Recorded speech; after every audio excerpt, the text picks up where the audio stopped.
actually to be known about the mysticism of the Near East. Man, exploring into the great religious and philosophic systems of the world, has more or less ignored the vast areas of desert that divide Europe from the Far East.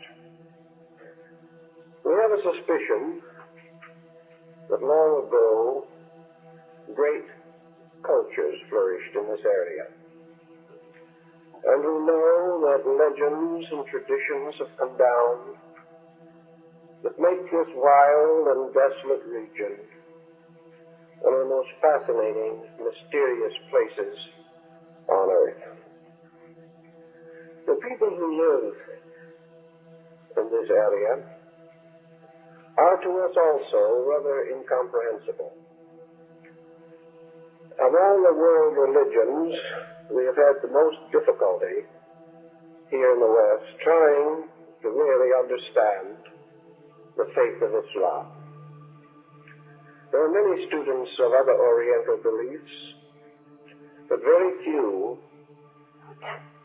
of our background who have given much real thought or attention to the religions and faiths of the deserts of the Near East or North Africa. The few who have entered this area and become impregnated with its subtle force and power have held the Muslim in high esteem. They have found him to be a wonderfully integrated human being, reliant upon the inner resources of himself, a true friend, a deep and sympathetic companion, but at the same time a fierce enemy. The virtues and vices of the desert have belonged to these people from time immemorial. By their very psychic integration, their philosophy of life has been associated with sand and rock and palm trees, caravans, oases, and the slender fingers of the towers of mosques rising from the desert. It has all been part of their way of life. Yet when we come closer to them, we are amazed at the childlike cheerfulness of these people. They are strangely and deeply sophisticated and at the same time utterly naive. Very simple things bring them great joy. Curious superstitions that we can scarcely comprehend still regulate much of their conduct. We learn of them by degrees, by a process of acceptances in which they have to accept us. So there are some from the West who have mingled their destinies with those of the Near East and have found something they could never find here, a sincerity of life almost unknown to us. I rather suspect from talking with Muslims in various walks of life, including the priests of some of the greater temples and shrines, mosques, that the Muslim is in much in our condition as far as his religion is concerned. He does not know too much about it himself. He holds the Quran sacred. The name of the Prophet is the highest and most important basis of bond and oath and obligation. He knows that somewhere in the history of his faith there was a dividing of the paths. Not only did he develop a strong doctrinal structure, but he also developed strange mysterious beliefs. Some of these beliefs undoubtedly came to him from Greece, along with the wisdom that he was later to save for Europe. He became learned in the wisdom of Plato and Aristotle. He read Homer when they were unknown, or when these writings were unknown in Europe. He advanced many lines of science, and during what we call the Dark Ages, he was the custodian of nearly all the knowledge of Western civilization.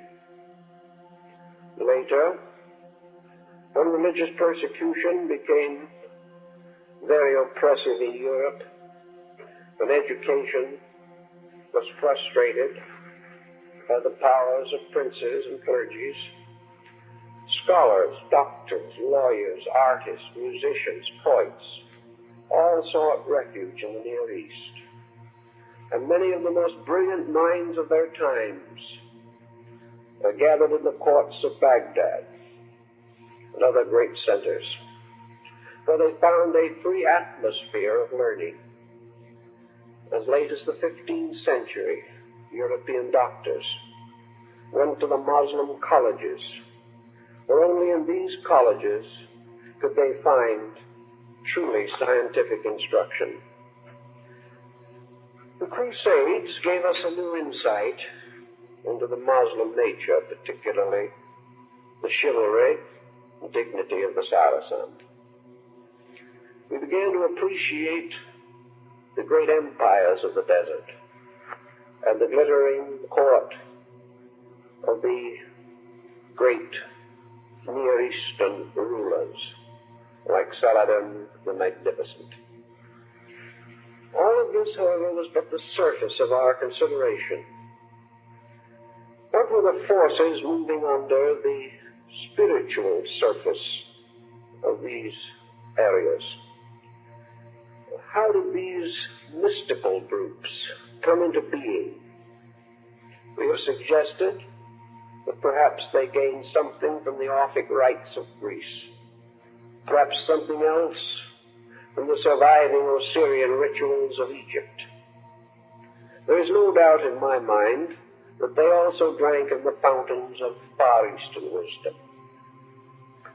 In some way along those caravan routes, perhaps those same routes that had previously been followed by the armies of Alexander of Macedonia, there was a stream of cultural exchange, the Silk Road, connecting China with the Mediterranean, the caravan routes, where there was a continuous circulation of news, of culture, of beliefs, of opinions, of trades, of merchandise, of arts and crafts.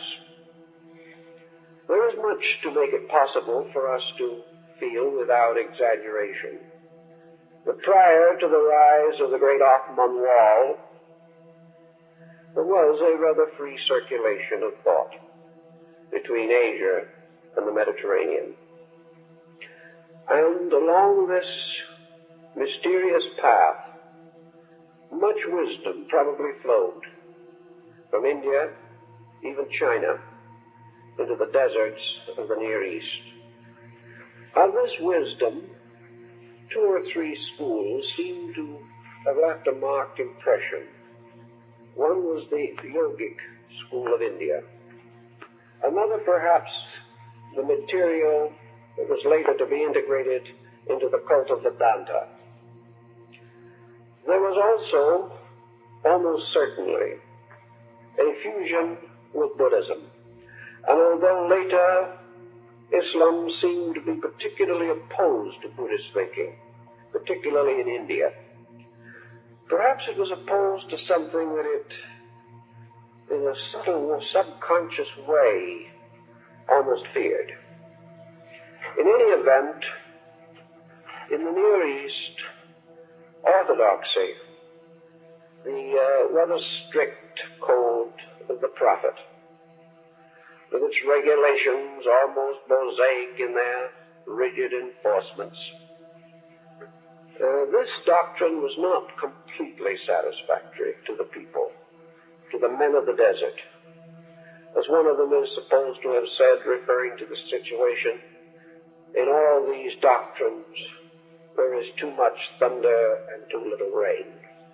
It was without anything to make fruitful the parched sand of dryness. And we are all rather well acquainted with what happens when doctrines become dry, as most of them finally do. In the Near Eastern mystic, we probably therefore do find something of what India called the doctrine of the void. This voidness plays a rather prominent part in the pessimism of Omar Khayyam. The doctrine of the void was a strange, sad, at the same time, almost happy sense of utter and complete futility. It had something to do with the idea of fatalism that dominated the Near East for a long time and even still has a large part in its psychology. This fatalism, Kismet, may not be far from the Indic karma. But whatever it is that was under it all, the Near Eastern had a streak of nostalgia in him that was very broad and deep.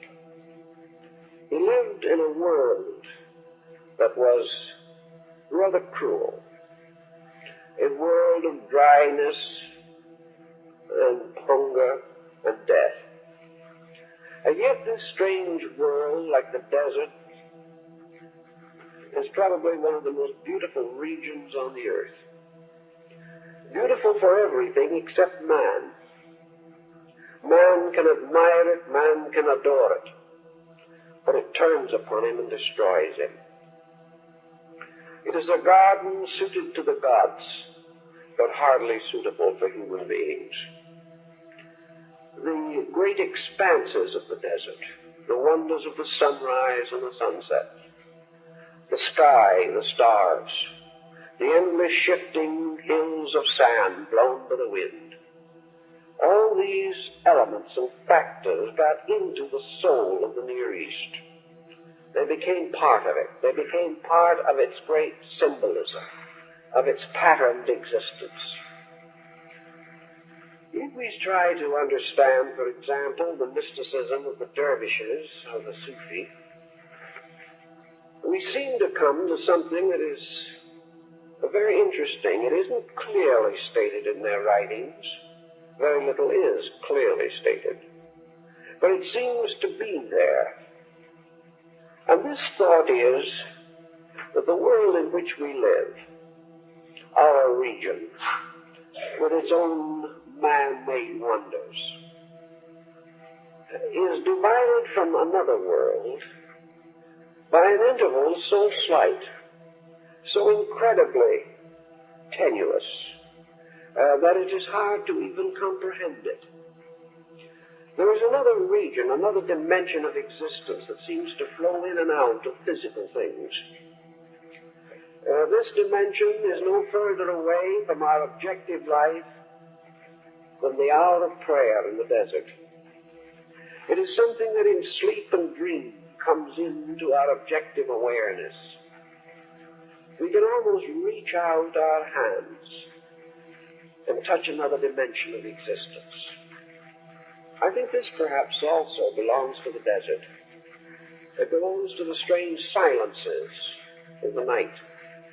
It belongs to a people whose life has strangely turned in upon itself, a life of one alone in the midst of an infinity. And yet this one, standing alone, conquering infinity, merely by a mood, by an emotion, by a simple gesture, a breath. This infinity around man had all kinds of dimensions and proportions to the Easterner. To Omar Khayyam, existence itself was a strange, symbolic futility. if we are to accept literally the words of his poems. To him, as to the followers of the doctrine of the void, nothing is really very important at all. We come like the rain, and like the wind we go. The flower that once has blown forever dies. Everything is surrounded by this strange barrier through which life apparently cannot pass. And yet so near to this mysterious barrier is something else, which sort of divides the Eastern psychology between hope and hopelessness, between an infinite longing for a great faith and the eternal frustration of obvious things seen with the eyes and touched with the physical hands. So, in the dervishes and in the Sufis, I think there is a very valid concept that we should give more attention to. We can find much of it set forth in the beautiful poems of Jalaluddin and in others of this group. Let us imagine for a moment that sometime long ago these mystics discovered the secret of internalization of vision. They realized that at any time they could live in any world they wanted to live in. But they never forgot for a moment that they were creating all these strange, changing worlds in which they existed. Perhaps like the Amitists among the Buddhists, they were able to envision all the splendors of Amitabha's paradise, and yet at the same time soberly realize that they had created this paradise themselves. So the two ways of life for these people were very clearly demarked. Man can either create a beautiful world or a terrible one. He can live his span of years reaching out his finger toward an intangible sublimity, or he can sort of say rot out his years with no faith in anything, no hope. Or perhaps even more dangerously, he could struggle out his years, hating, fighting, cursing the very existence which had fashioned him. Each of these decisions arose within man himself. They were his own devisements. And if some of this teaching came from the Far East, as it's quite possible, the Sufi may have also sensed that there was a way in which perhaps the dream world could be brought even closer to our material existence. Perhaps sometime, some way, the dream and the reality might be reversed. Our present sad way of life would then become the dream, and our hope would become the solid substance. Certainly this mysterious interchange of worlds was part of the experience of the mystics of Islam. Perhaps we can go a little further in this and imagine, as we find in some of the old legends, the Muslim mystic facing the strange mirage, not created now by some illusion in the atmosphere, but a mirage fashioned from the subtle substances of his own desiring. There are legends, we find them in the Arabian Nights Entertainment and other works of these peoples, that the lonely traveler, standing looking out at the desert, suddenly saw it transform before his eyes. Where there had been only sand and rock, there now rose the minarets of a great mosque. A teeming city seemed to rise from the sand, and even with his mortal ears he could hear the camel bells of the phantom city. And from the steps of the great mosque There streamed out the strange masters of mysteries in their green robes, the saints of Islam, and the mysterious beings who lived only in this strange atmosphere of mirage and wonder. In the desert, therefore, almost anywhere could rise a paradise as strange and wonderful as that sensed by the Orthodox Muslim as the reward for mortal virtue, or a paradise as strange and fantastic as that created by the hashish dreams of the assassins. Somehow there was this great question, however: was the mirage real? Was this phantom city actually out there somewhere? Was there only some very slight vibration in the atmosphere, some mysterious door of molecules and atoms which could open, and man would find that he was always living in the suburbs of paradise? Certainly these mystics began to contemplate bringing these dreams closer to the facts of things. Whether they really knew how these mysterious sights were fashioned, we are not sure. Perhaps even if we thought we were sure, we would still not know. For in our way of thinking, dreams are not real, but perhaps actually they are more real than the waking circumstances we have come to accept. So out of this strange sensing of a better world moving around within and through the present one, the Muslim mystics seemed to sense that paradise interpenetrated his desert land. It was not a place far removed in some remote corner of the earth. It was there with him in the desert.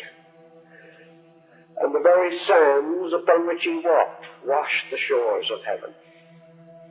It was a very interesting, strange, perhaps deeply psychological situation. But out of it arose a series of rather tangible and important consequences. The Muslim mystic created for himself in this strange way a world of incredible beauty. A world in which every wonderful, lovely, fantastic thing had a real substance. A world in many ways an extremely sensual world, and in other ways strangely spiritual and unbelievable.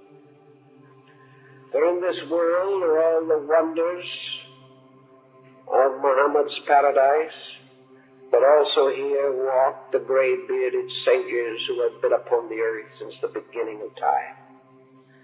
Here the mysterious saints of the dervishes who had retired from the world could commune with their disciples. They could walk down the mysterious bridge of air and moonbeams, or appear in the desert to comfort the needy or enlighten the truth seeker.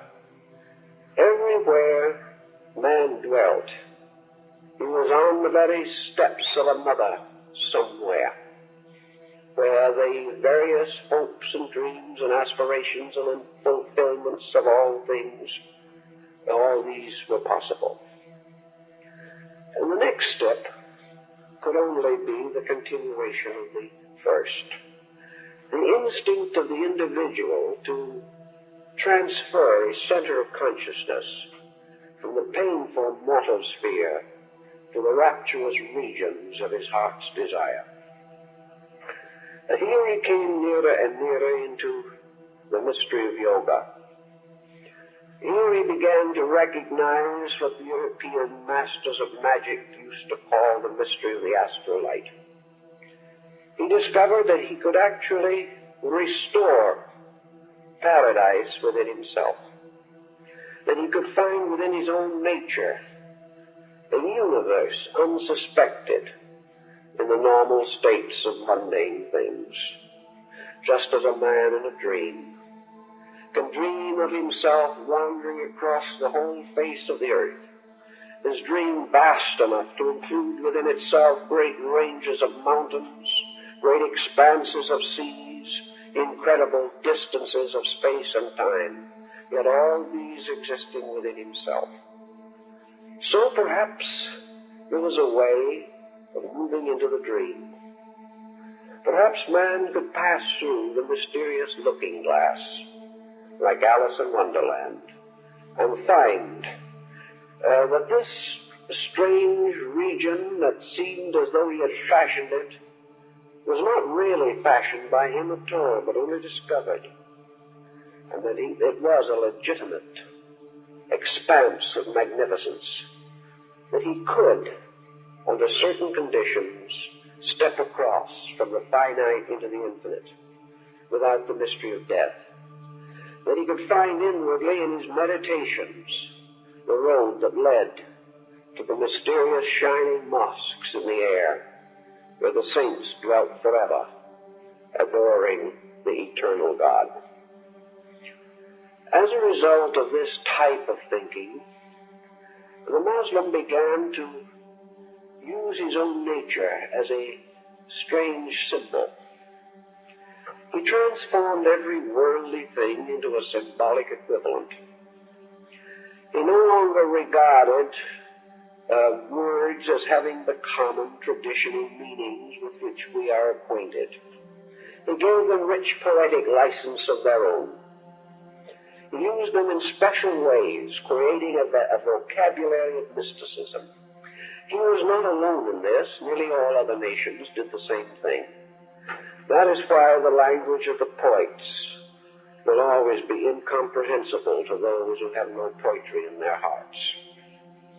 In any event, the mystic began to think of all material things as in some way the lengthening shadow of this mystic universe of realities. All mortal joys were but shadows of eternal joy. All earthly wisdom but the faint shadow of eternal wisdom. Everything in this world was only a likeness, a mask, a ghost of some reality that existed only in the invisible natures of things. Man himself was an appearance. And behind this appearance with which we are all familiar was a mystery that no one has ever solved. We think we know the man. We shake his hand. We do business with him. We share the road with him, but we never know him. Everywhere the inner parts of things are hidden. And the Muslim had to decide in his own way one of two points. First of all, when he looked into this man's face, was there a being behind this face? Was there a mystery there at all? Or was this face all of the man? Was it merely a mask, animated? Was there really nothing behind that face other than the commonplace with which we are most generally familiar? Was this face the real person? Would it grow old and die? And when it died, when the face died, would the man no longer exist? Some took this rather pessimistic point of view. But even in these cases, there is doubt as to their real intention. But to the others, the more idealistically contriving, this face was like the mask worn by an actor. Behind the limited expressions that move the features of man's face was a mysterious luminance, the real face. As the poet said, we could only see it a little bit, shining through the eyes. These eyes that could blaze with hate, these eyes that could turn to the eternal gentleness of love. Something was behind the mask, but only on rare occasions did this something escape enough for us to really sense its meaning. So little by little, our Persian mystics took the whole world to be a face, a mask, a persona. This face was enough for those who had no other hopes or fears. Perhaps this face itself could be lifted sometime to Muhammad's paradise. Perhaps this face would still be counted among the faithful. Or it was even more likely that this face would vanish away, but that the being behind the face would not cease. That this being in some way could no longer be visually comprehended, but that death was merely tearing away the face we see, leaving the being we have never seen, and we will never really be able to see. This, in turn, led the Muslim mystic to all kinds of strange exaggerations about the mysteries that were taking place behind the mask. Whether it was the mask of the masked prophet, or whether it was simply the mask of the newborn babe, what was behind it? What did it mean? What kind of a world did man really live in? Did he live in 3 dimensions, or did he live in 50 dimensions without realizing the extent of his own consciousness? Was there within himself a mysterious power that could break through all of these appearances and reveal to him this land forever impinging upon mortality? Was it true that Muhammad's paradise interpenetrated every grain of desert sand? That even in the actual words of the Quran itself, every man gazing into the sunrise gazed into the face of Allah? What was this mystery? Was everything merely the shining light of God, which we did not know how to understand? Were we looking out and saying, these are rivers and mountains and palm trees and cities, when in reality we were looking into the face of God? All the interpretations, all the explanations depended upon the mood of the men of the desert, the world in which they lived, the loneliness in which they were born and died. I think, however, in this searching, the dervishes and the Sufis, and to a measure also the Druzes of the Lebanon, came finally to the conclusion that the thing that divided the world we see, the mask, from the reality which we do not see, was a moment of the suspension of breath. True, if the heart ceases, men die. And in that simple instant of the stopping of a heart, a world ends. A kind of existence ceases forever. Perhaps also, in the simple moment of the inhaling of a breath, man can move from one world to another.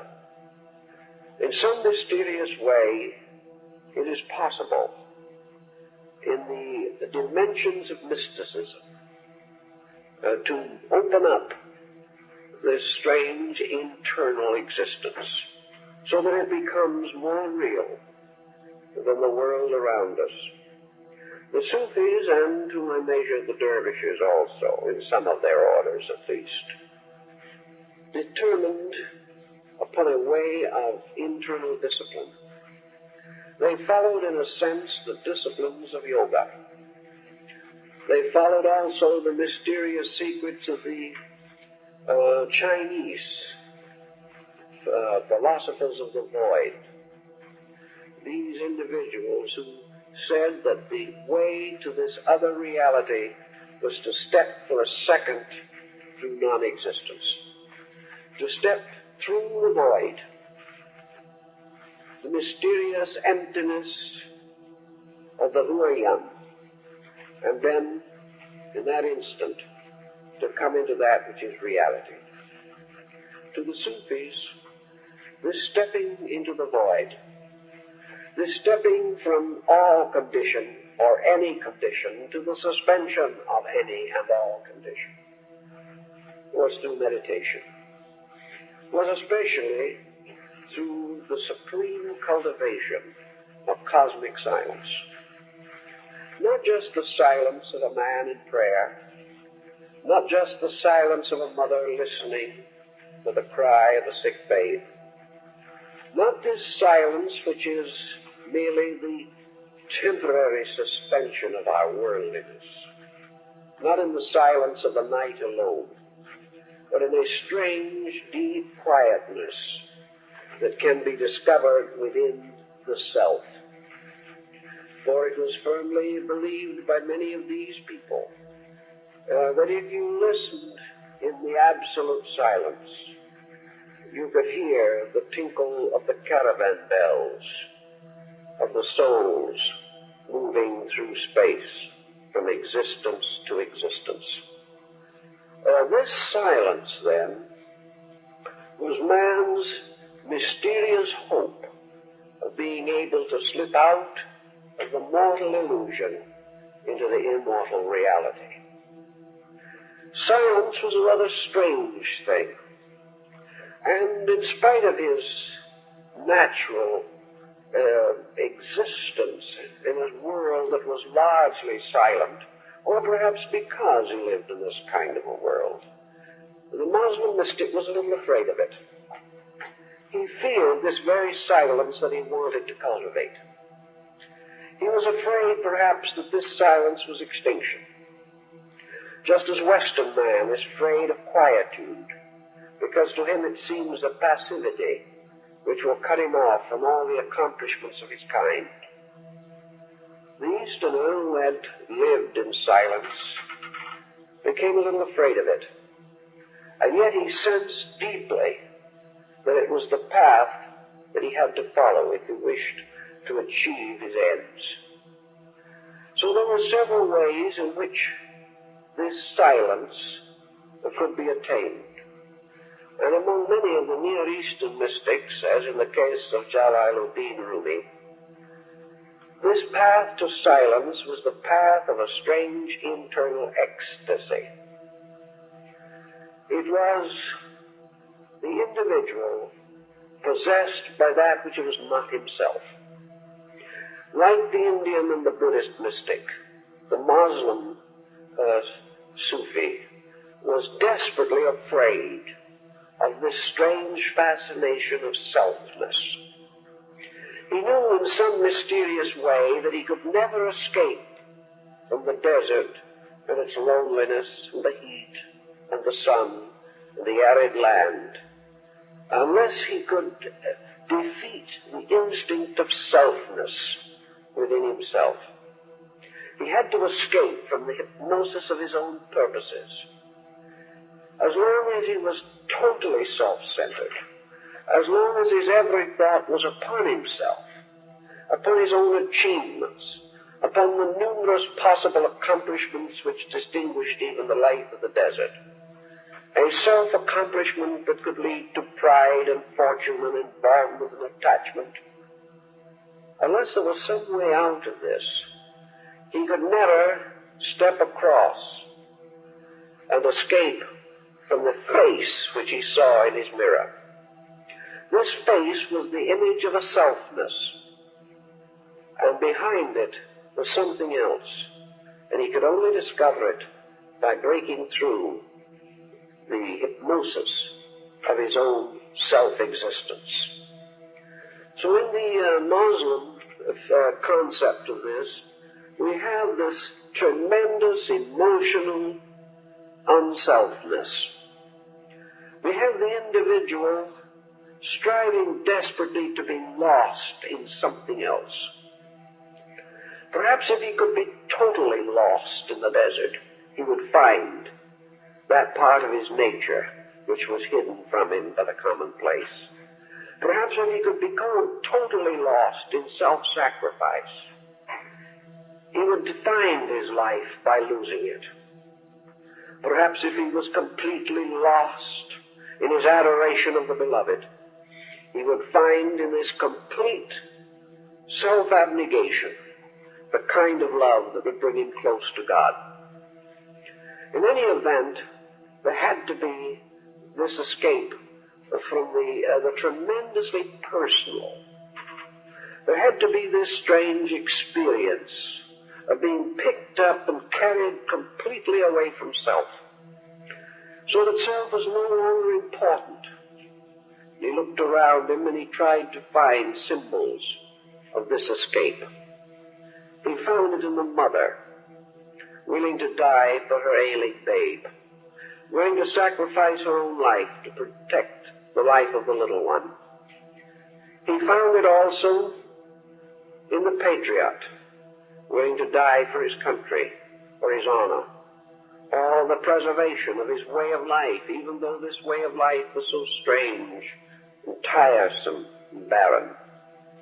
He found this also in great human affections, the sacrifices human beings make simply because they love.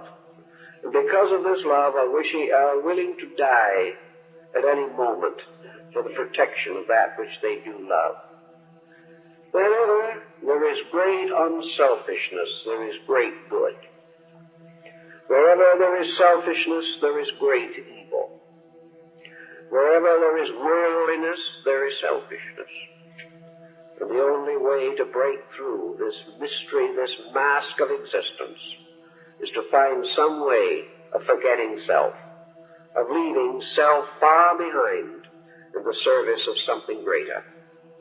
To the Orthodox Muslim, this self-forgetfulness was in dedication to the teachings of the Prophet, willingness to die at any moment for Islam and the Holy Quran.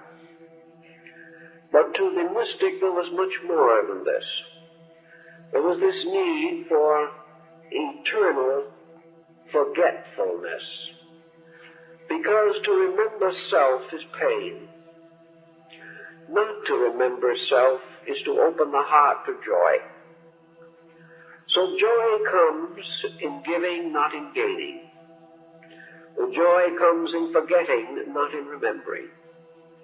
Joy comes in laying down one's life and not in picking up that life again.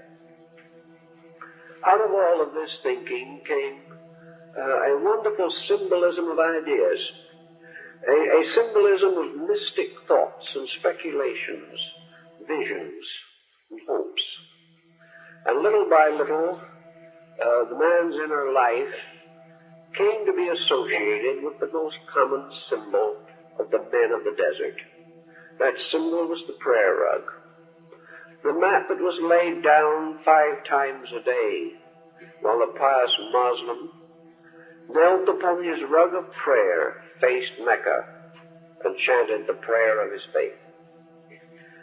This prayer rug was a magic carpet. It is the magic carpet of the Arabian Nights, because in a way it is a tiled lodge, like a mason's lodge. This carpet is the boundary of a mysterious world of ritual, symbolism, and internal insight.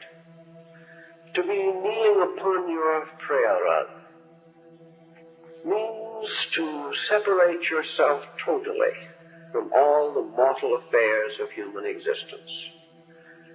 To be enveloped, so to say, in holiness. For wherever this rug is, this is the eternal temple. This is the mosque and the shrine. And as a man enters his church to pray, so the Muslim kneels upon his rug. And wherever this rug is, this is sanctuary. And in his prayers and meditations, the mystics, seated upon the mysterious symbolic rugs of their own detachments, were carried from one region to another as though truly by a genie, with strange powers and enchantments. These journeys into other dimensions and regions upon a flying carpet were all symbols of man's own inner ability to transcend the dimensions of space and time by meditation alone. Then came the problem that was very close to these people, for they were Muslims and they were devout in their own way, although perhaps not quite orthodox, and never entirely safe from the possible displeasure of the more conservative believers. This problem of the experience of God, Muhammad had given them the concept of a great universal monotheistic divine power. And this power they had already sensed as the Christians sensed it, not as something infinitely remote, but as something wonderfully immediate. That by some mysterious way, God was present, walking with man in the desert. That the power of God enveloped the human being at all times. That the wisdom and truth of God was available to him in every emergency of life. And the mysterious angelic messengers of the great power, like the wonderful angel Gabriel, was not ever far from those who sought the way of truth. This problem of the presence of God in the desert also had its effect upon these people. But they had to more or less emotionalize this effect. They had to experience God as a friend, as someone of their own tribe, as someone extremely near to them, aware of their strengths and their weaknesses, no longer a great judge fashioning the world, no longer a vast power meting out justice and retribution, but rather something extremely tender, very near and immediate, the kind of God whose love melted the hearts of men, so that all men turned to their Father as a small child to its parent, not fully realizing the splendor of God, but knowing God only as strength, as hope, as protection, as constant enveloping personal love. The men of the desert struggled to understand this, and it became a very important part of their religious experience, something that was to affect their literature and their art and their poetry. Now, the likeness of God was not supposed to be fashioned by men, no more than was the face of the prophet ever to be unveiled in art.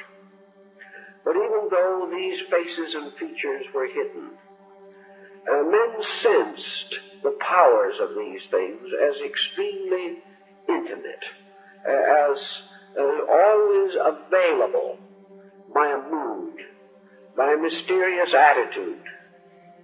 And so the Muslim began to develop a science of moods. He found that he could feel things that he wanted to feel, that it was perfectly possible for him to create within himself a mood of receptivity, that he could have within himself the mood of the great quiet love of God, the great quiet peace of spirit that caused him to forget his own existence and to be one again with the strange remoteness of space. It was all very strange and wonderful, but not so strange in the desert. Our American Indian priests of the Southwest had these same moods, because they too were people of the desert. And this was had much to do with the fashioning of the mysticism of Islam. As it gradually developed into a great poetic system of experiences, the mystic developed an ever greater sensitivity, an ecstasy almost. And in the dervishes particularly, this ecstasy was one of the keys to their entire attitude toward life. Christian mystics have also passed through the same experience, and particularly Dante, who it is said could not look upon a rose without passing into a strange trance-like hysteria. The concept of great beauty suddenly picked these persons up and threw them into a kind of ecstatic trance.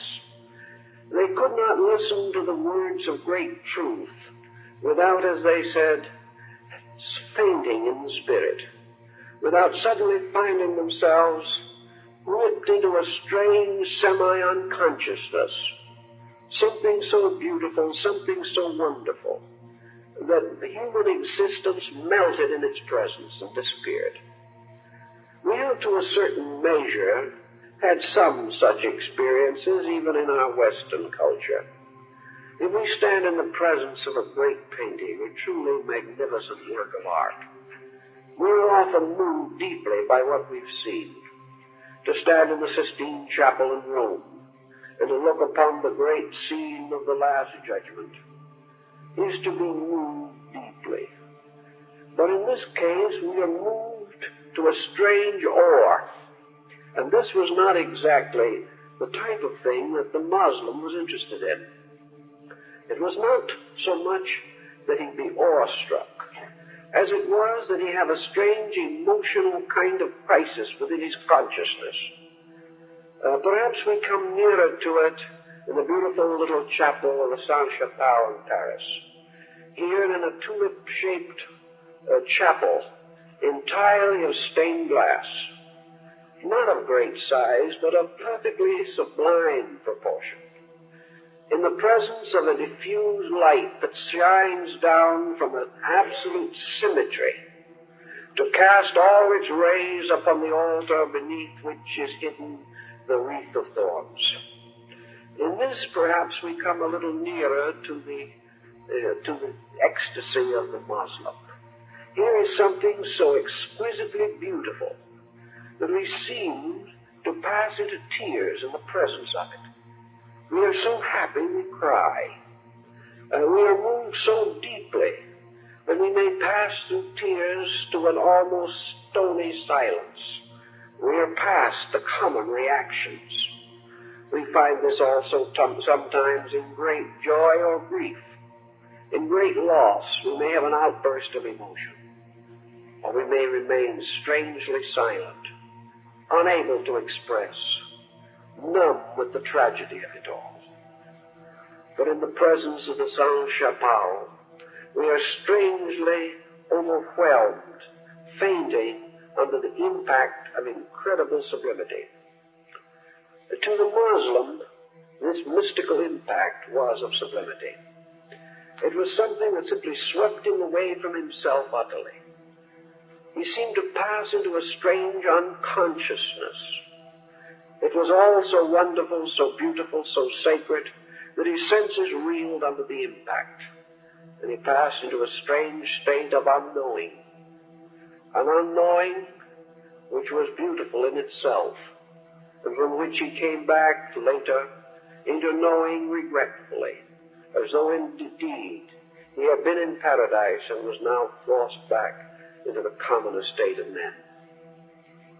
In the Islamic mysteries, the rose, as we find it in the great rose of Damascus, was one of the symbols, and we are assured from the old writings that from this rose of the dervishes and the Sufis came the sacred rose of the troubadours in Europe.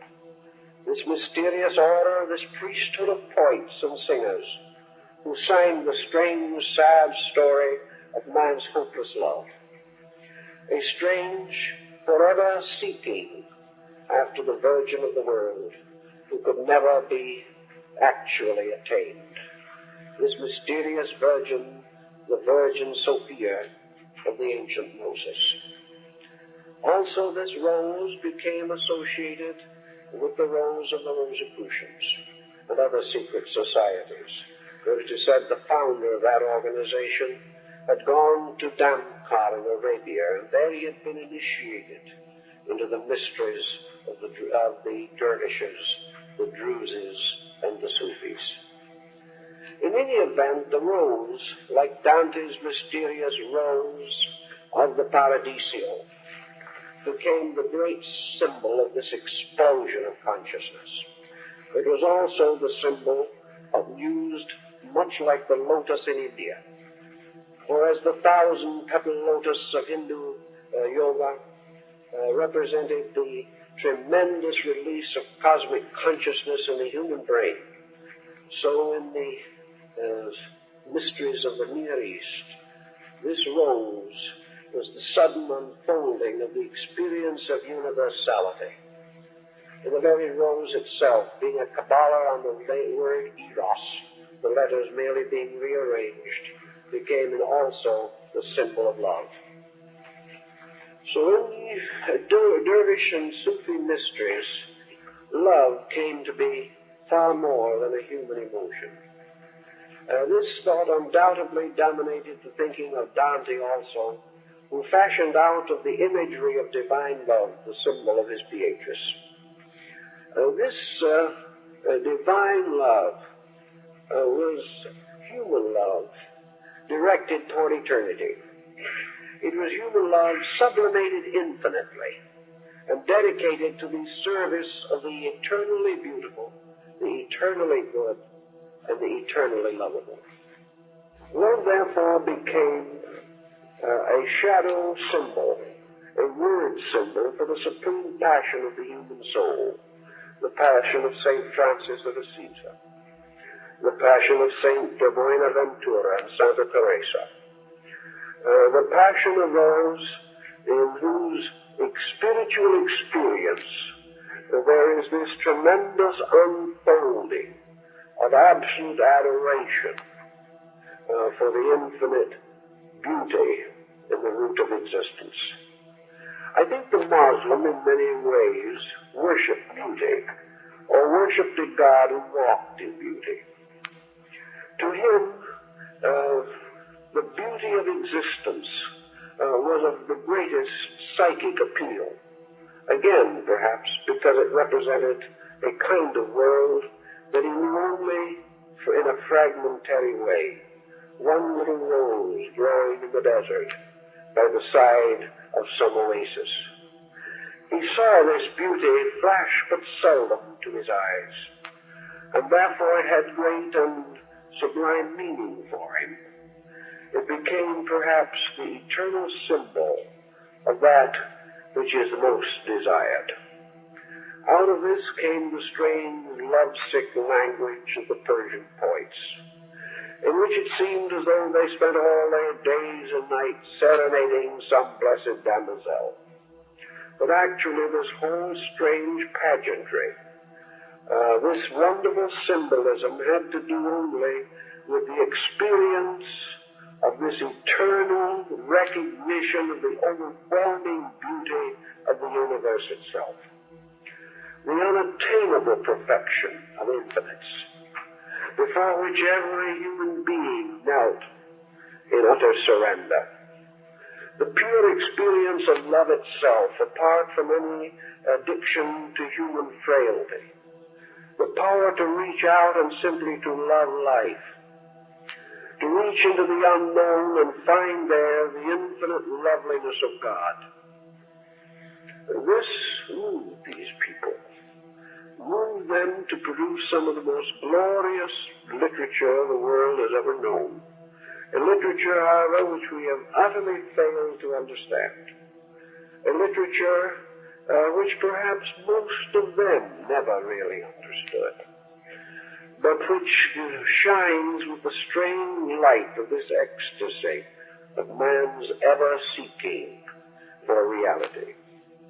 And under the mysterious symbol of inspiration, this infinite longing for the light, the mystic of Islam used the symbol of the vine. To him, wine was the symbol of ecstasy, even as it was in the Bacchic rites of ancient Greece, and continued to carry the same essential meaning in the Eucharistic mysteries of Christianity. The mysterious power of wine, the wine of life, seemed to lead to a parallel that was very interesting. Man taking a little more wine than was his need, suddenly released from himself his true and essential nature. Wine was the remover of inhibitions. Wine made the tired old man young and glad again. Wine made the vicious man more vicious and hateful. Wine made the stupid lazy man more lazy and more stupid. Wine always brought from the individual something of himself. And this wine, in turn, was a symbol of the forgetfulness of mortal things. It caused the individual to enter into a strange fool's paradise, in which whatever he really wanted or whatever he really thought could be true, at least for a little while, until, as Omar points out, finally this kindly, friendly mind turns like a monster and strangles those that use it. But it was like, in a way, the wine of ecstasy itself. And so we hear much of the Sufi and his wine jug.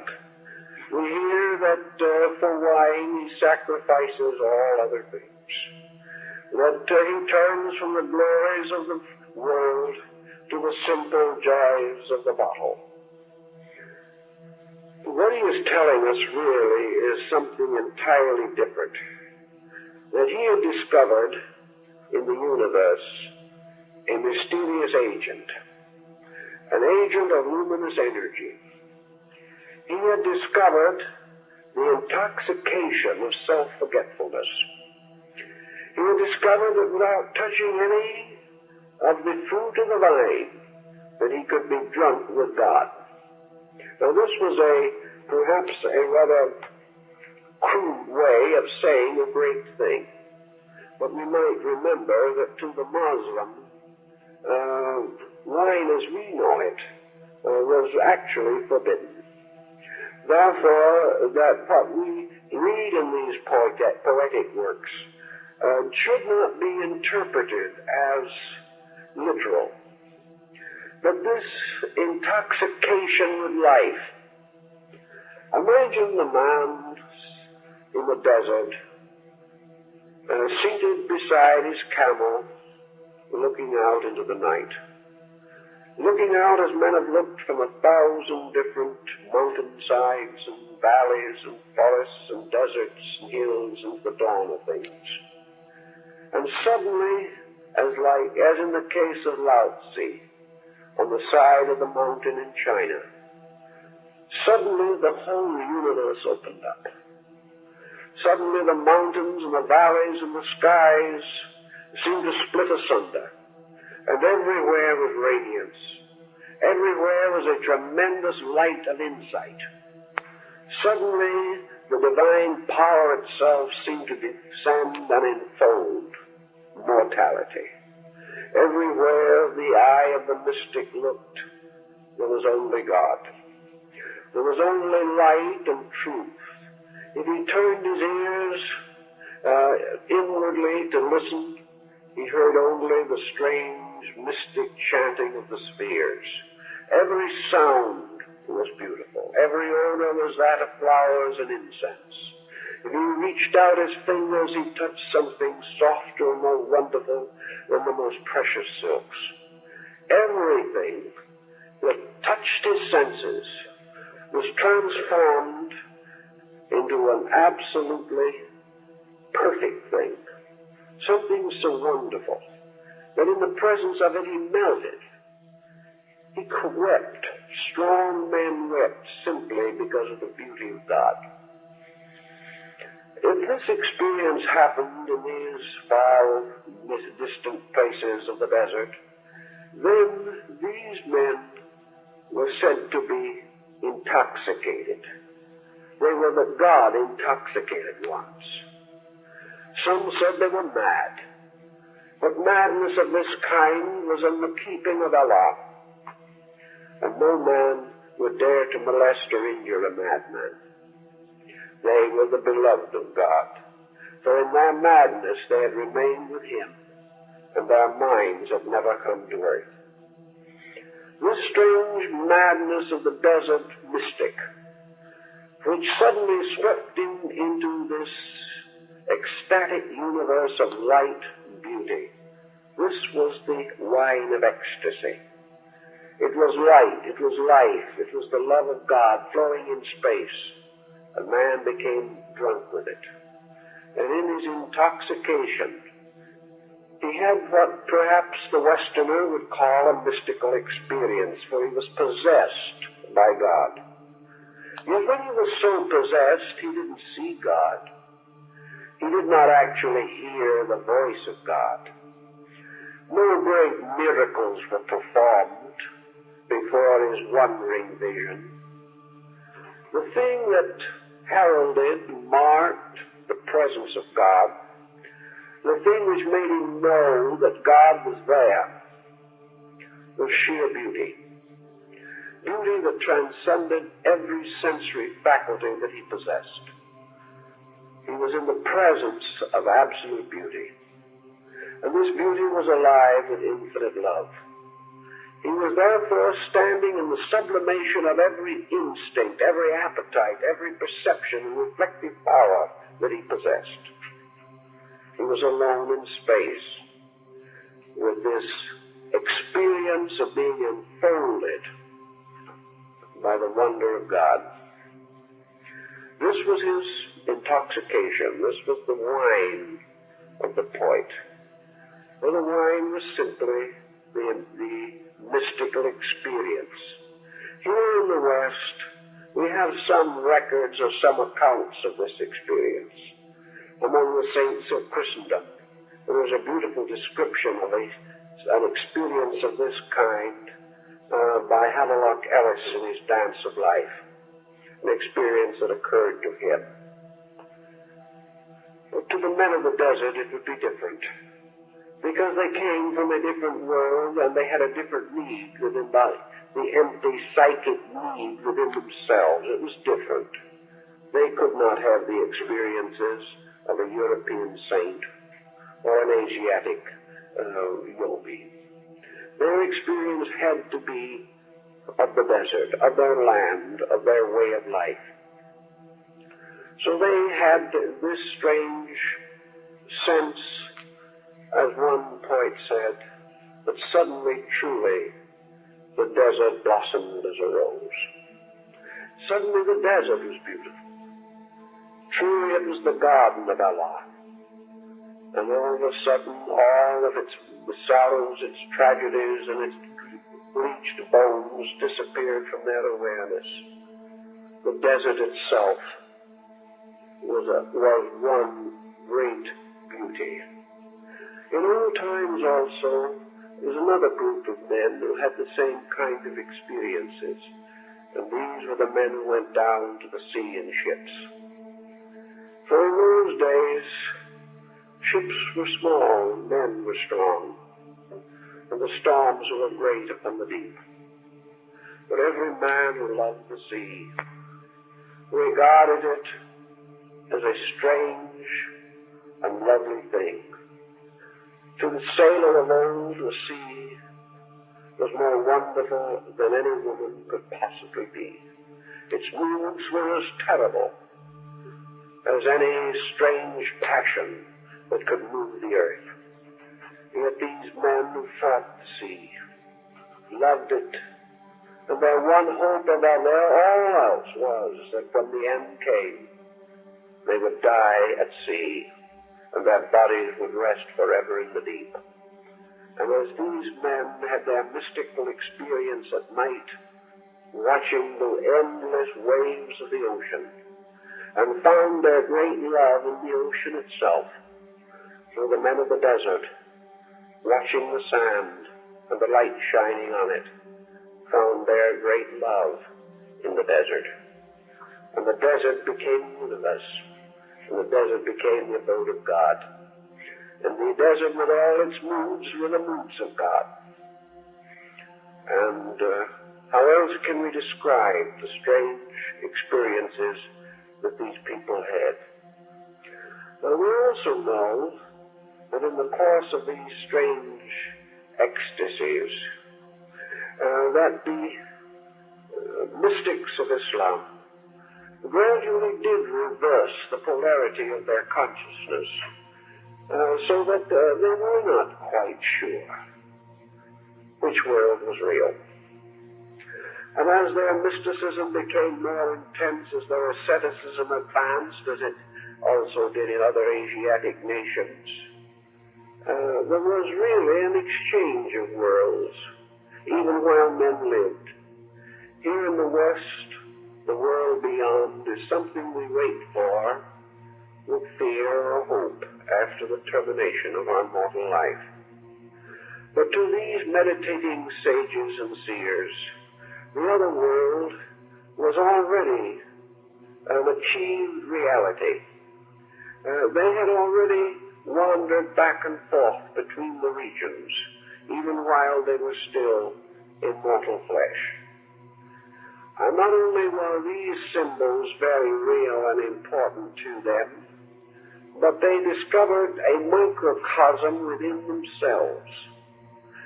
If it was true that the universe was the body of a great deity, as was taught by the Greeks and more or less accepted by the early Islamic scientists, so surely man fashioned in the image of this Creator was also a universe. And man had within himself all of these strange mysteries that were seen at night in the desert. For man's body was a desert, and yet this body with which he dwelt, outwardly apparently desert-like, subject to all the strange storms and terrors of darkness and of fear, within man was also another region, a region that could be found only by the individual who was able to disentangle his consciousness from the binding pressures of objectivity. Here was your yoga again. Here was the individual determining that he had two lives, just as nature of the desert had two lives. There was the outer life of man dwelling in a house with walls of mud and a roof of reeds or wood. Man struggling every day to guard his herds against the ravages of his neighbors or of beasts. Man growing faint and tired and finding only a small consolation in the companionship of other mortals like himself. Man in the desert, seeing very few other human faces, alone in a strange, almost uninhabited world. And then yet, this man, suddenly realizing, as the dervish of the Sufi in his musings, that he had his own inner life. He looked at his hands, and they were toil, worn. His face was wrinkled by the wind and sun, his body bent with years. But there was within him something ever young and ever new.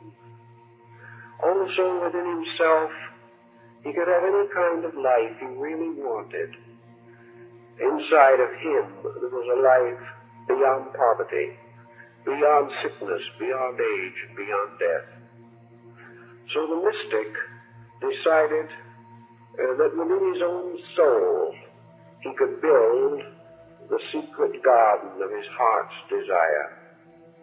And the mystics always symbolized the quiet inner life as a beautiful garden, like the garden of the troubadour, within which grew forever the rose of immortality.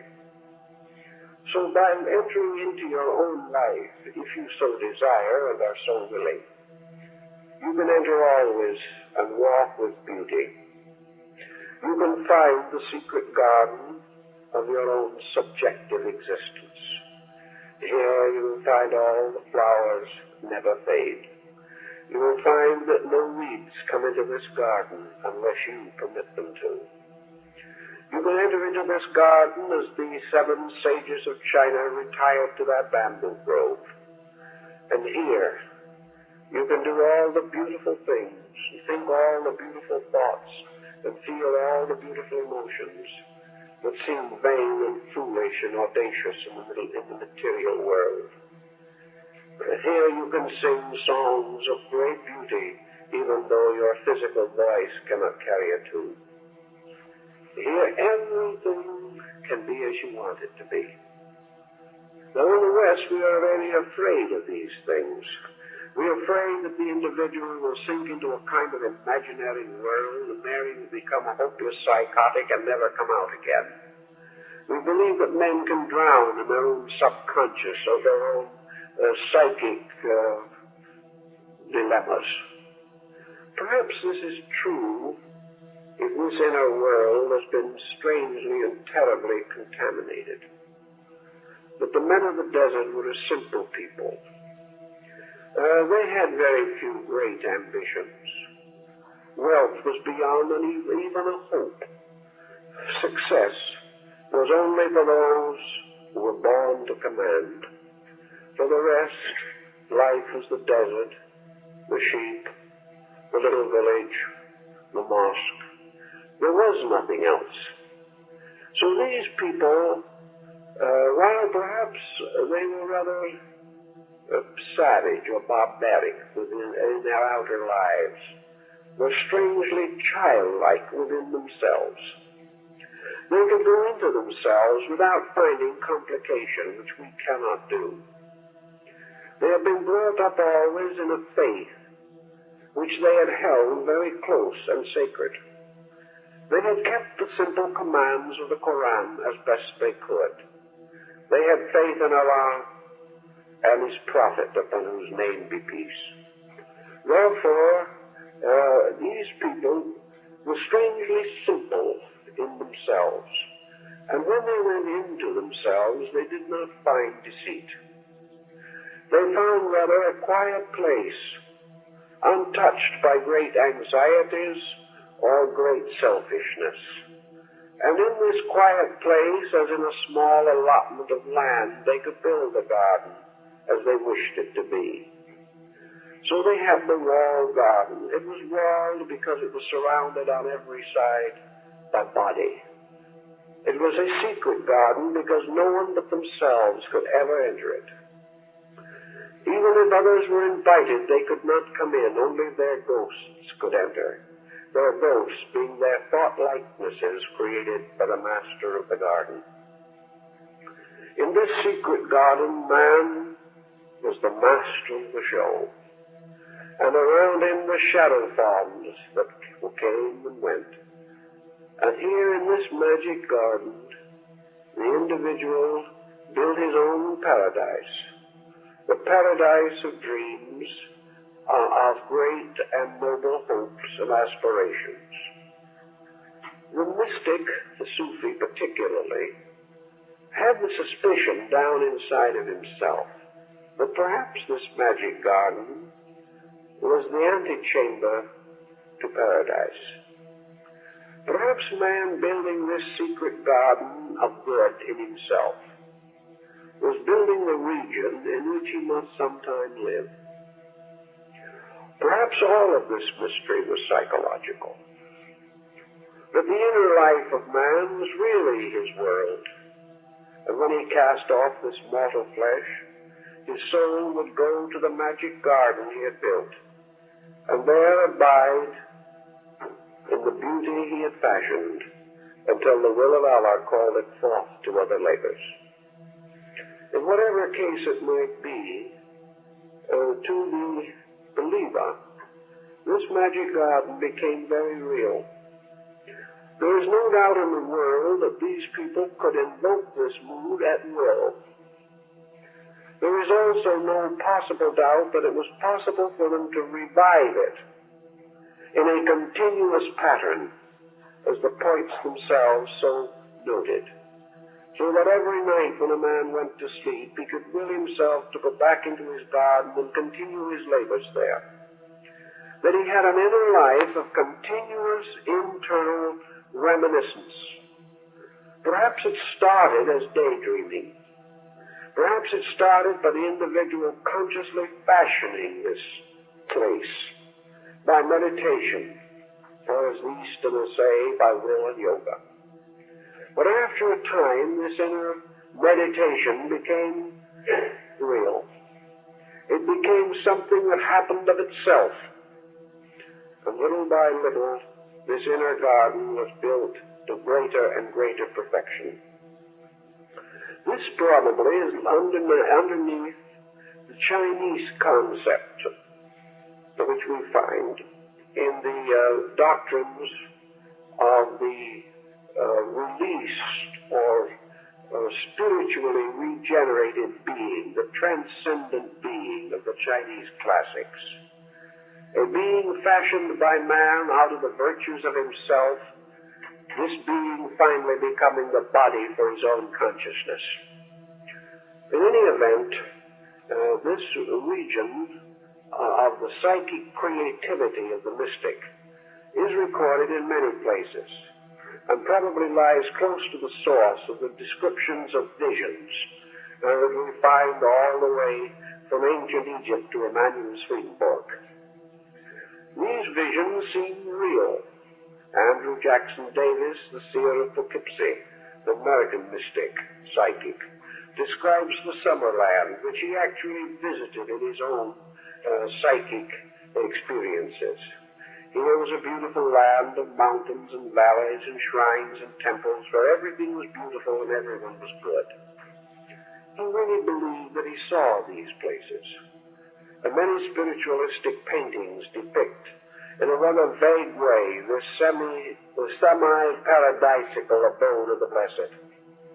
Many works on psychic phenomena also consist of messages supposedly coming from persons dwelling in these strange radiant vistas. The Sufi almost surely tells us the clue, or gives us the clue to the whole thing, the magic garden of his own believing, the mysterious visualization within himself which finally caused this vision to take substance. Here I think we come also very close to a problem involving modern psychology in the West. Man's subconscious here in the West is so heavily loaded with the formal worldly pressures that we push into it. We have made this material world so real that it obsesses our sleep. We have made it so complete in its domination over our lives that it dominates the inner as well as the outer part of man. This is its danger. This is the reason why we can have a psychotic. This is the reason why the individual can become mentally and emotionally sick inside.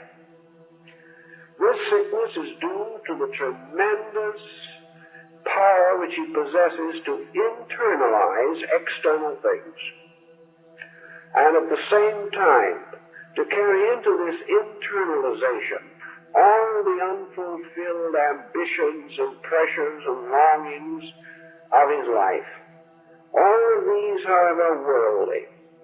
All of these binding the internal to the external. All of these making it seem to be necessary for man to succeed as a physical being in order to attain any degree of consolation of spirit.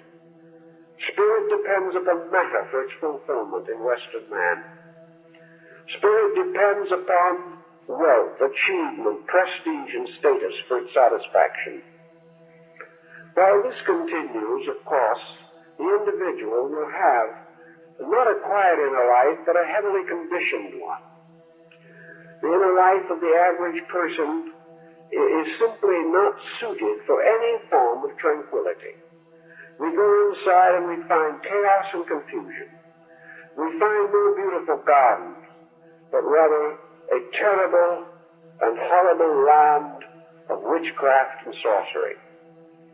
In some way, the medieval experience of witchcraft, which brought so many generations of misery into European history with the persecution of poor, deluded souls. This whole situation seems to have resulted from the fact that the Black Mass was celebrated in the heart of man himself, and that the bracken from which the witches flew on their broomsticks was part also of a legendary atmosphere that arose in the subconscious of mortal man. So there was some reason why, when the Western man relaxed, he found himself in purgatory, and the Eastern man, in his relaxation, finding himself in paradise. Neither one really tried to build, by the common processes that we know, a conditioned existence. The Eastern man did not realize that he was trying to create a virtuous life, and certainly the Western man was not aware that he was attempting to integrate his own vices into an overwhelming obsession. These were not the thoughts, they were conditions of existence. The man of the desert did not have the pressures, therefore he did not create the psychotic tensions. He had a different attitude toward life. He believed in God. He really, sincerely, and devoutly believed. And being of simple nature, even his violences were simple. And by degrees he realized that his greatest achievement was to transmute violence, that his earthly passions could become almost divine compassions. So he sort of changed the level of his reactions, seeking to use his sentiments, his most amorous inclinations, to court eternal beauties. Western man went the opposite way. He commercialized his arts. He prosecuted and persecuted his mystics. He did most of the things that would naturally be against the mystic life. And today he finds himself without this mystic life. And wherever his ways are spread upon the world, other nations lose their mystic overtones also and begin to develop the same ailments and pressures that afflict Western humanity. The Sufi lived in the borderland between great empires. He realized that there was a vast European structure rising from the decline and fall of Rome, that the great Byzantine Empire was close upon him, that there was a rise of the Huns and the Goths and the Visigoths. He also knew something of the distant shadowy wisdom of India and the great luxury of Chinese civilization. Between these, as in a valley between two great ranges of mountains, he was in a middle distance between extremes. And in this middle distance he remained wonderfully himself and became capable of the quiet cultivation of his own nature. Perhaps some part of it was influenced by his convictions or his determinations.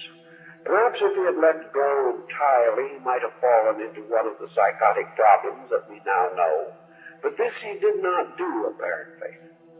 For convinced always of the religious equation, he only demanded or permitted beauty to be fashioned in his vision.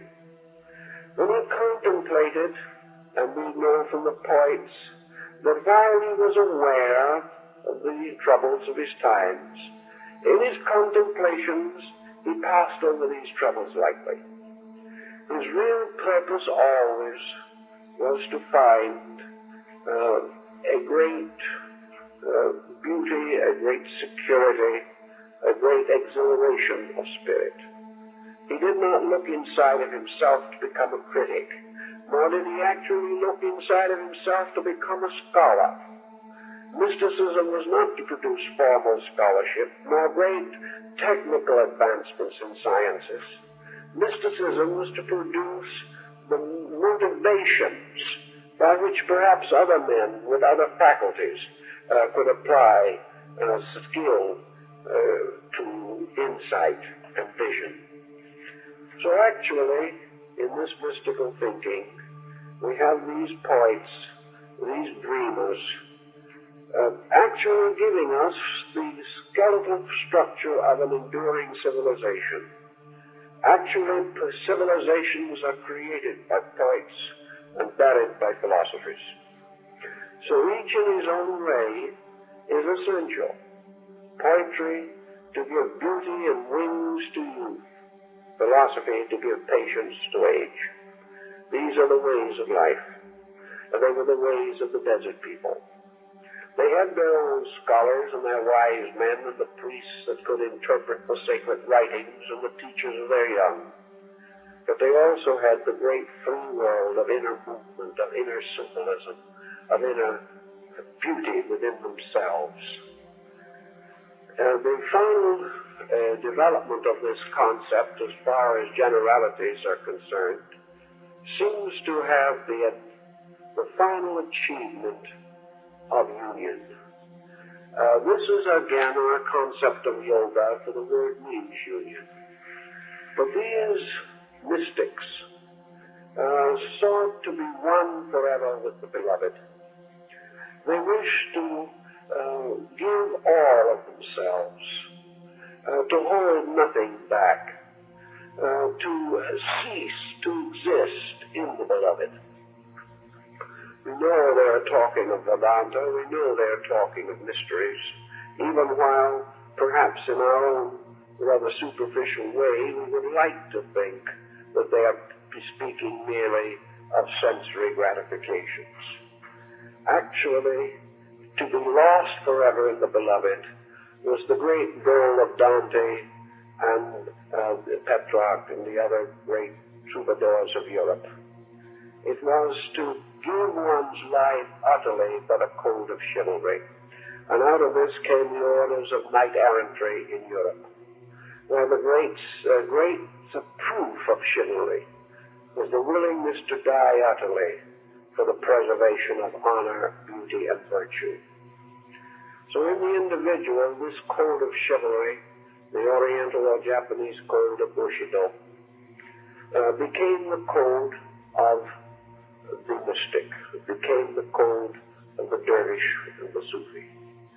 He wished to die for truth, or perhaps more correctly, to die into truth. He knew, as the yoga teaches, that as long as the self remains, truth cannot be perfect. As long as man remains man, he cannot know God in the fullness of his knowing. For in the final union of all these separated and dissonant parts, nothing remains except God.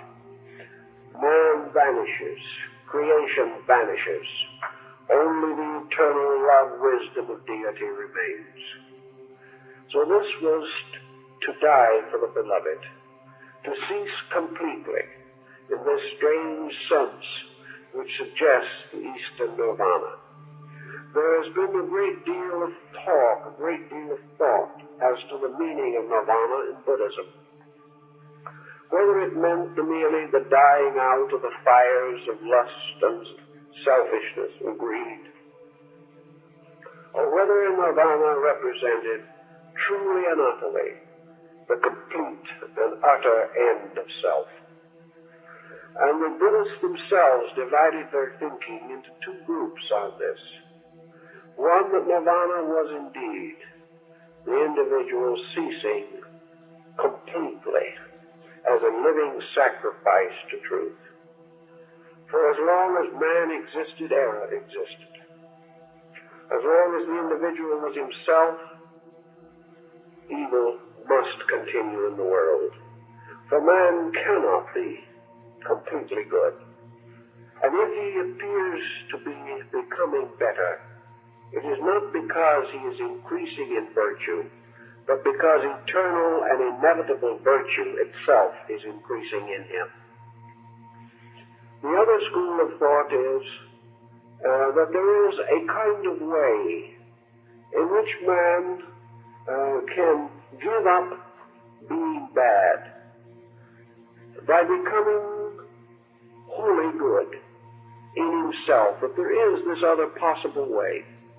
And the only way that he can become wholly good, or as nearly completely good as possible, is that he shall become absolutely selfless.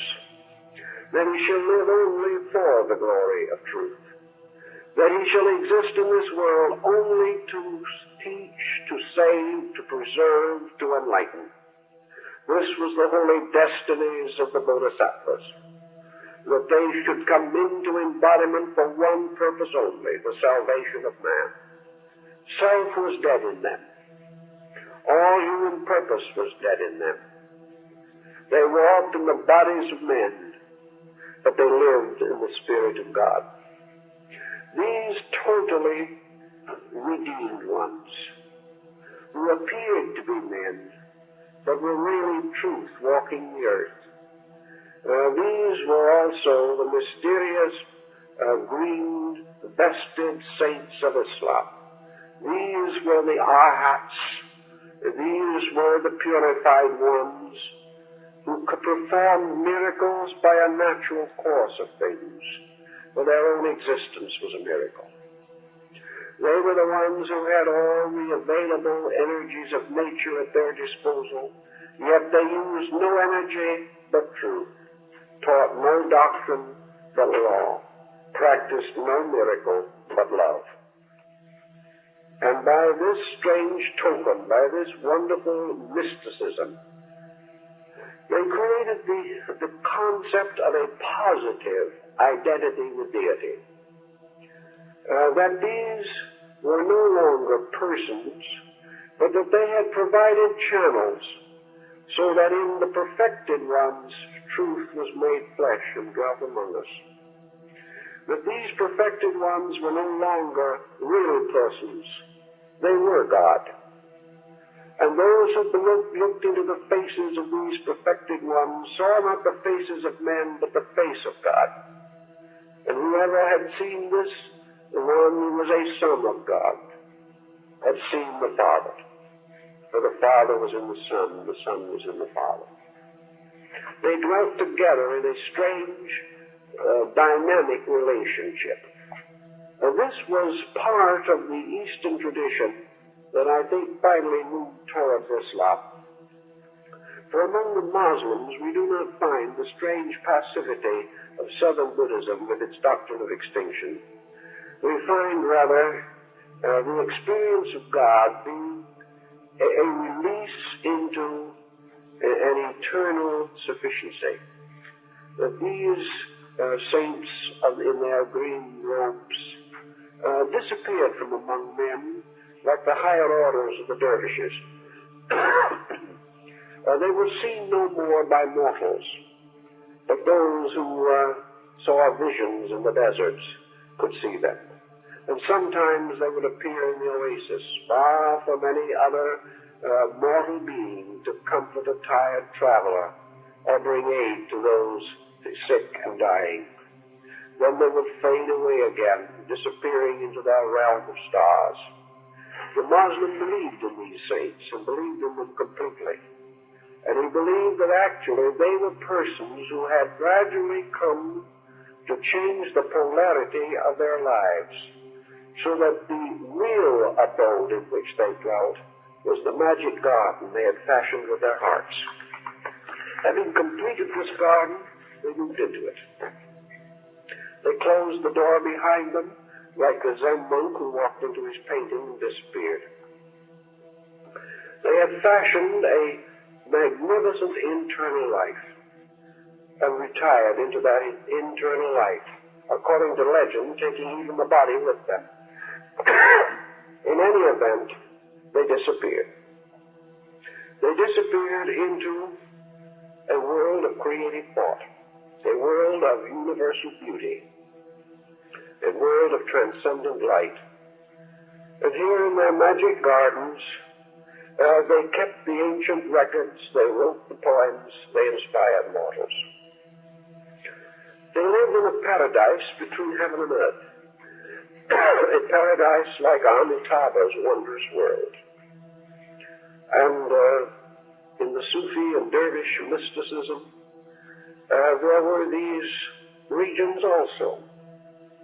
And the first step was into the temple, into the university in this world, where, studying with the bearded sages and scholars, the young disciple perfected his knowledge of those arts and mysteries which belong to the world of spirit. And so finally it happened that the disciple became one with his teacher. After he had attained this, he entered into the state of meditation and transferred his alliance and allegiance from an earthly teacher to the Prophet Muhammad himself. And here he meditated, dreamed, listened, and sat reverently at the feet of the image which he himself had fashioned. Sensing the presence of Muhammad in the very air about him, he finally became one with his prophet. And when he had united himself with the prophet, then he chose the father role. He experienced the mystery within himself of standing in the presence of Allah, the great veiled presence of the eternal God. And here he also meditated and prayed, and he listened to the eternal instruction of the eternal Father, until at last he became one with God. These were his 3 steps. These were the mysterious regions through which he passed. From earth he moved to paradise, and from paradise to eternity. These were his dreams, these were his goals. Perhaps he was a very wise man, perhaps a very confused one, we do not know. But one thing we do realize is that out of the strange legendary and lore of these peoples have come some of the most beautiful thoughts we have ever had in this world. Thoughts of such exquisite refinement, the thoughts so elevating in spirit, that they are like the mysterious gallandalios of music, like the strange grace notes of Bach. They make a tired world seem strangely rich and warm with their beauty. And just as the wonderful arabesques upon their mosques, the intricate designs of inlaid semi-precious stones in white marble, are among the treasures of the world, so this strange, subtle pageantry and artistry of their creative insight, painted pictures in words, painted pictures in thoughts, made magnificent panoramas and spectacles, which no other nation ever apparently dared to fashion in the same way. They had the abandon of a great artist. They had the complete freedom of an emancipated soul, using his brush and palette for the revelation of his deepest convictions. And that which he finished in this strange artistry was truly mystical, truly sacred in its substance. And we recognize it today. We recognize something of his purpose underneath all of the appearances of things, simply because good from good comes. And all the beauty of the Near Eastern wisdom can only tell of the strange, deep beauty of the mystics themselves. The mystics were the true priests of Islam. The mystics are the ones who really sensed what happened to Muhammad in the dark nights on Mount Hira. They realized the strange torture of the prophet's soul. They realized the agony he went through in his own inner seeking for the lost faith of his fathers. The mystics found his soul, and upon the inner teaching of his own great sadness of spirit, the mysterious experience, the mystical experience of the prophet, when he stood beside the body of his infant son Ibrahim, knowing the child was dead, and fought with himself for faith in Allah against the bereavements of a heartbroken father. And how this struggle led finally to greater and greater dedication. How little by little this man found his union with his God. And the Muslim mystic, instead of copying his teaching from the characters of the Quran, instead of tracing with his fingers the words of the prophet, sought to know in his heart the agonies of a father, sought to know with his spirit the wonders taking place in the heart of a man who did not believe that he was God, who did not believe that any strange, mysterious power actually dominated his life, who had to make the decisions of a human being, who had to fight each day to keep his own faith, and having won this great battle with himself, finally came victoriously to the first great achievement of the Hijrah, and finally to the pilgrimage of Mecca. where standing in the midst of his people, the prophet revealed the faith of Islam. Here the mystic sees not the splendor of the law. The mystic sees the greatness of the soul weeping over the body of his dead. This is the difference, and out of this difference came the strange, quiet wisdom of the desert, and also this great search for the supreme love, for the supreme understanding that makes it possible for man to know that everything that he has in his soul, that Allah is great, that there is no God but Allah, and Muhammad is the prophet of Allah.